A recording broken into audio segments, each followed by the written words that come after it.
The final subtopic that we're going to look at now is the one that focuses on loss and bereavement. Now, it is important to note that this topic is actually covered in the theme relationships, but as it follows on so well, it has so much common ground really with the theme of changes. We've made it part of the video set associated with changes, but of course you can use it with wherever it fits, with whatever's best for your setting. And a couple of things to say here at the beginning is that the SEAL work that we're looking at here operates, as all the SEAL work in these resources, at the universal entitlement level of the curricular provision for health and wellbeing or social and emotional learning. So it's therefore not directly focused on those learners who've been affected by their own personal loss or bereavement. Now, lots of young people in every class or in each class are likely to have been affected by some form of loss or bereavement of a family member possibly, or somebody close to them, through death or through circumstances, so estrangement or distance, prison sometimes, work or access arrangements, and the needs of all of the children in the group will need to be considered when planning work in this sensitive area. In addition to the universal learning opportunities that we're going to look at, the ones that build through this spiral curriculum in the same way as any other topic in SEAL, the school will need to have in place arrangements for reactive support for individuals in the event of, a child or a family or staff member suffering a significant loss, so that they can be assured access to individually tailored support, counselling or family liaison, whatever is appropriate to the loss. Then it's also important to note that this topic can give rise to potentially sensitive issues for pupils and for staff, and teachers and practitioners are advised to read the section in the SEAL guidance, which is available on the website. It's in Appendix 3 dealing with potentially sensitive issues, and some really good, sensible, practical suggestions there. Of all the kind of topics that we've looked at really over this series of collections of videos, I think that it's most important that the staff do carry out the adult activities and read through all of the activities carefully, considering their own responses as adults, as well as those of the children that they teach. It may be that the school wants to look at perhaps some team teaching, or a particular teacher not delivering this because of their own personal circumstance at a particular time. So, these really do need to be discussed in some kind of staff meeting before the theme is approached. Now, it shouldn't come as a surprise to families that children are going to be learning about loss and bereavement. There is a sample letter in the gold set, which is the activities for families to do together in the relationships topic gold set, and that could be sent home. So that way everybody is prepared, the children, the staff, and parents and families, for this topic to be covered. Now, in Wales, the Health and Wellbeing AOLE, the Area of Learning and Experience, doesn't have particular progression steps that are linked to loss and bereavement, but all of those that link to the previous aspects of change, in particular dealing with very strong feelings and difficult thoughts, are absolutely relevant to this area that we're looking at in detail here. And of course, in SEAL, there is the usual progression in learning outcomes around this sort of sub-theme. These can be found in the overview to the theme in the primary booklets, as always, but I have summarised them here on this slide for ease of reference. The way that this topic is organised is that it's focused on every other year within the relationships theme. It builds up. It doesn't start with, losing with bereavement. It starts in nursery with the loss of a toy, and through kind of growing sunflowers, the understanding of what living and dead actually mean. Then in year 2, the focus is on how it feels when people leave us and what we can do if we miss people, and also on sharing or losing somebody or something that you love. So there's a story followed by a group challenge as the activity there. In year 4, the focus moves to the death of a pet, and in year 6, the death of a grandparent and common reactions to bereavement. In year 6, there's also a focus on how we might support other people who've been bereaved, and this centres around this wonderful poem from Michael Rosen called Harrybo, which you've probably come across, and you'll have the chance in this section of hearing him reading. Going to have a look now at some of the books that are recommended in the SEAL materials and how they can make this topic accessible and doable in an area that, you know, often teachers don't feel very comfortable for even the youngest children. So the first book that's recommended in the materials is the classic Dogger. We're not going to watch these now, but the links are there for you to have a look at in your own time. Of course, since the SEAL materials and the SEAL Cymru materials were written, we've got fantastic clips on YouTube of these books being read aloud, sometimes by the authors themselves. So, you know, it's a great resource, and young children can really relate to this classic story by Shirley Hughes of a little boy who's parted from his beloved toy Dogger. It's a great way to introduce the feelings that a situation like that gives rise to. So that's our first recommendation. And then we have in year 2, the recommendation is The Very Worst Monster by Pat Hutchins, another popular choice in schools across the UK. And of course, this one, if you don't know it, focuses on the difficulty of sharing people and the loss that many children experience when a new baby takes the spotlight. So lots of issues raised there in a really accessible format. And again, not to watch now, but great to watch and to share with young children. In year 4, Badger's Parting Gifts. Again, there's several versions of this on YouTube, but this is a lovely one.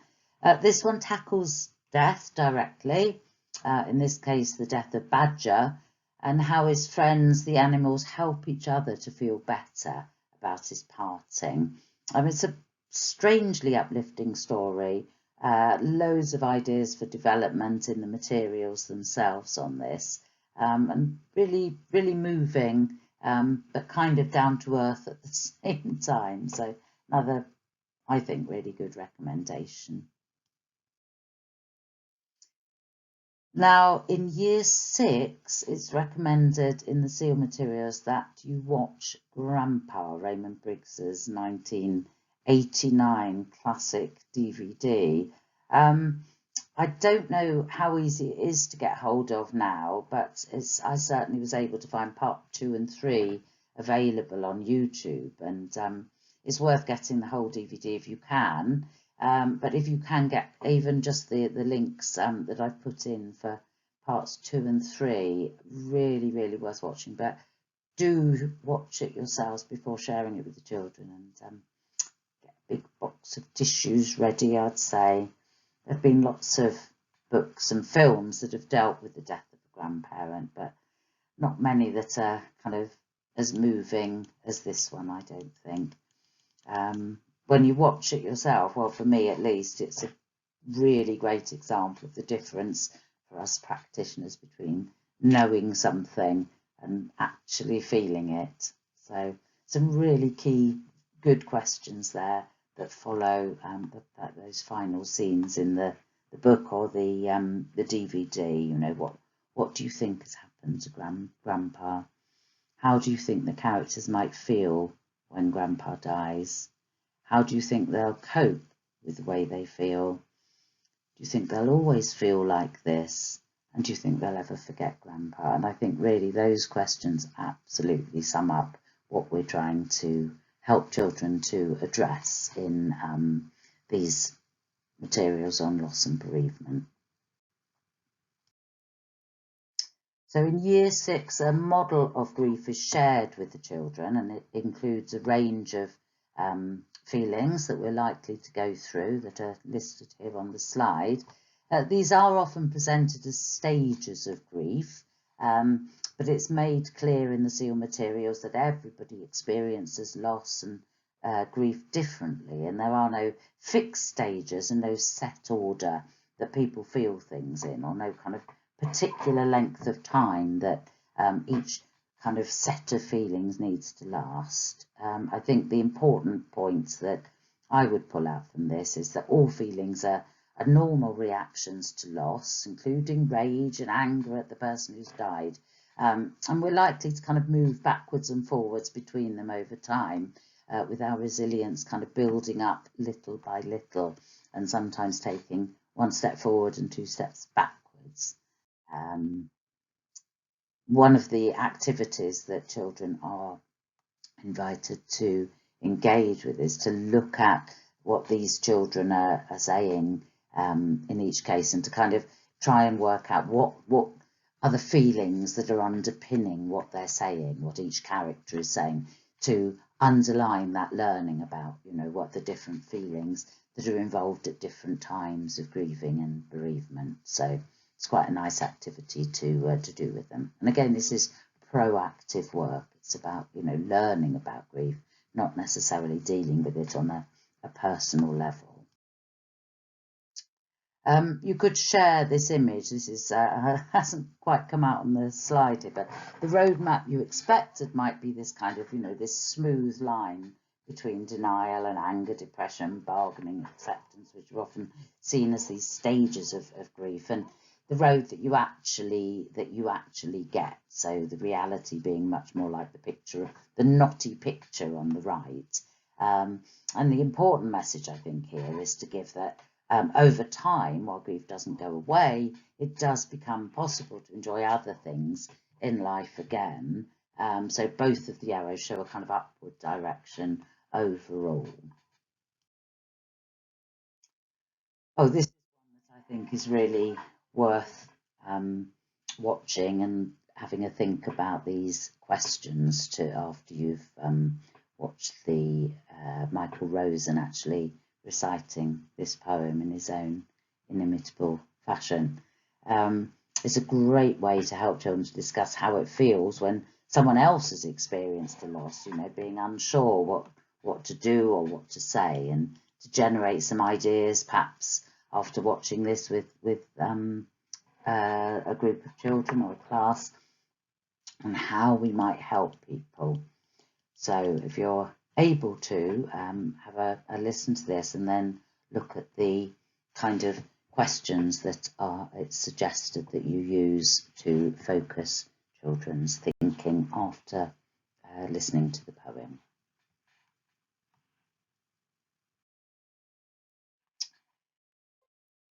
This is a really beautiful film we wanted to share with you. It can be used with even very, very young children to explore their feelings when they suffer a loss. So although SEAL covers the proactive work that could be done, and this might be something that's more suitable for a reactive situation, it's still worth knowing, I think, that it's to hand. So that, you know, it's kind of developing the theme.